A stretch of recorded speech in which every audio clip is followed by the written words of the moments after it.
Hello guys, good morning সবাইকে। দেখো আমি আজকে কী বানাচ্ছি, আশা করছি তোমরা বুঝতেই পারছো। আমি খানিকটা ময়দা নিয়ে নিয়েছি, তার মধ্যে কাঁচা লঙ্কা, কাঁচা পেঁয়াজ, নুন আর দুটো গোটা ডিম দিয়ে এটাকে ভালো করে মেখে নেব। জল দিয়ে ভালো করে মেখে নেব।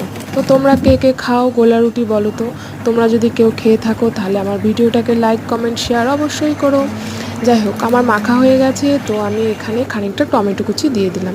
এদিকে কড়াইতে তেল গরম হয়ে গেছে, আমি হাতা দিয়ে ভালো করে এখানে গোল করে দিচ্ছি। তো আমি হাতা দিয়েই দিচ্ছি, যদি হাতে গরম লাগে সেই কারণে।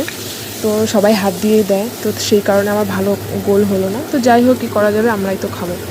তো তোমরা কে কে খাও বলো, একটু কমেন্টে জানাও কে কে খাও। আমার তো খুব ভালো লাগে। আর তোমাদের যদি কারোর ভালো লেগে থাকে তাহলে লাইক, কমেন্ট, শেয়ার অবশ্যই করো। আচ্ছা চলো, আমি এটা ঢেকে দিয়েছি, একটা পিঠ ভালো মতন হয়ে গেছে। তো আমি এটাকে উল্টিয়ে দেবো, ভালো করে এটাকে উল্টিয়ে দিলাম। তো একটা একটা করে অনেকগুলো ভেজে নিয়েছি, তোমাদের দেখানো হলো না। এদিকে খানিকটা আমি তরকারি বানিয়ে নিয়েছি, আলুর তরকারি। তো চলো, কীরকম হয়েছে জানাও।